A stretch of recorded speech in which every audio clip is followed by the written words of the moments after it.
Holly and James have been working together for 3 years. They're both part of a team that is responsible for the accounts of a law firm. James and Holly respect each other. Today, Holly has noticed James has done his hair differently and is wearing a nice tie. She decides to go over to his desk to tell him he looks nice.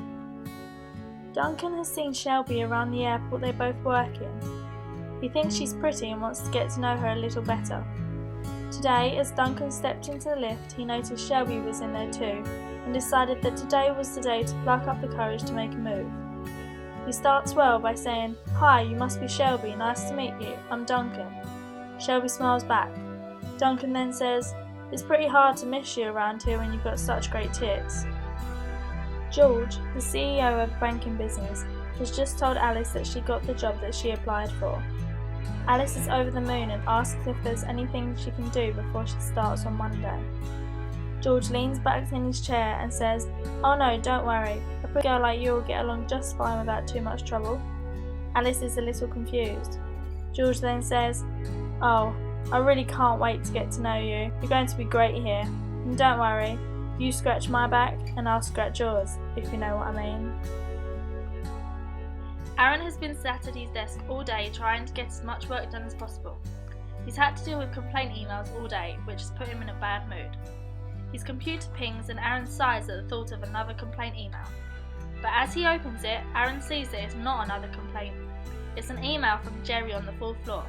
Curious, he opens it to find the email contains a photo of what Aaron can only assume is Jerry's penis. Debbie and Tasha work in the same department of a PR company, but have hardly ever spoken. Debbie goes to yoga class at the same gym that Tasha swims at. Last week, Tasha saw Debbie at her yoga class.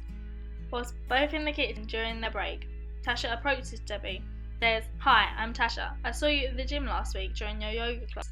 You were doing downward dogs. I think that's what it was. You had that peachy ass in the air. Oh, the things I'd do to that ass."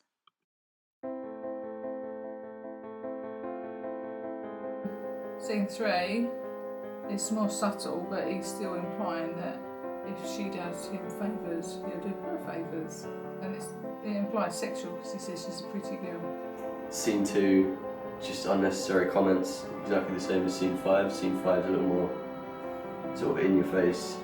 And scene 5, yeah, because even though it's two girls, it's still sexual references. And scene 4 is a unnecessary dick pic that's been sent.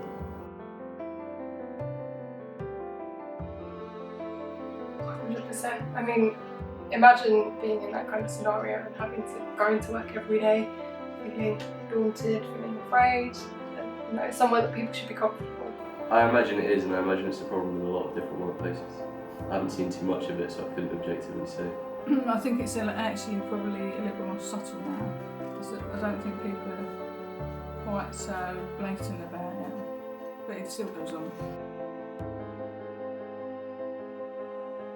Yeah, hopefully it's just around the corner, but I mean, companies do need to take a big step in the right direction to achieve this. No, because I think that people, they see it, a lot of people don't see it as sexual harassment, they just see it as a bit of fun, having a joke and a laugh at someone else's expense. No, I don't think it's possible.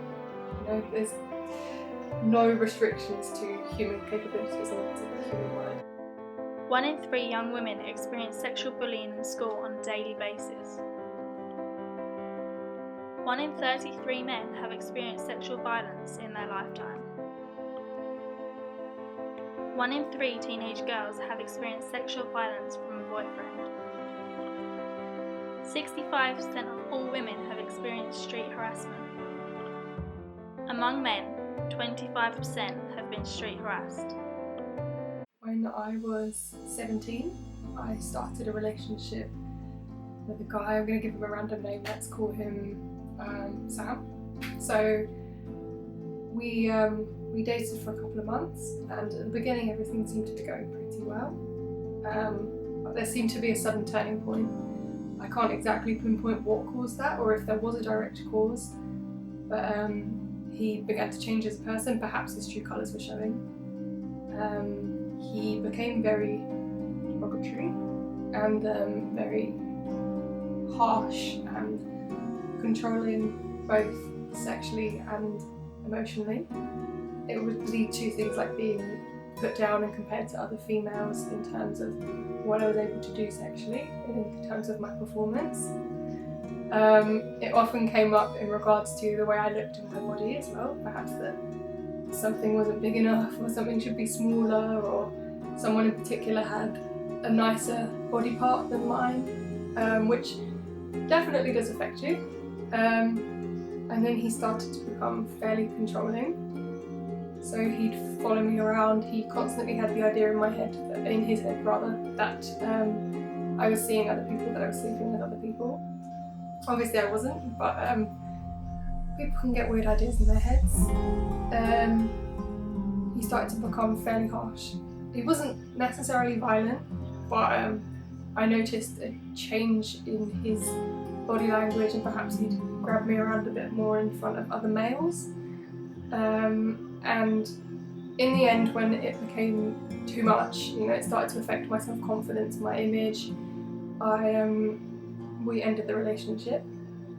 And he started turning up at my workplace, which was scary, in fact, because you think you know somebody, and when they start behaving in a way that's almost stalkerish and that's not how you viewed them previously, it's frightening. And he had indecent pictures of me that I had willingly sent to him, or that he may have taken. But when those had been taken, I trusted that perhaps he wouldn't do anything with them. I was wrong.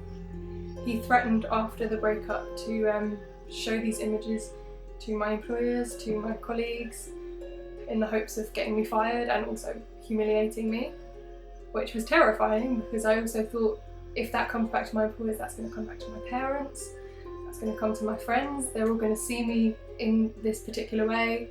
You may well be labelled as a slag, as a slut, which was not what I viewed myself to be, and that wasn't what I wanted to be labelled as.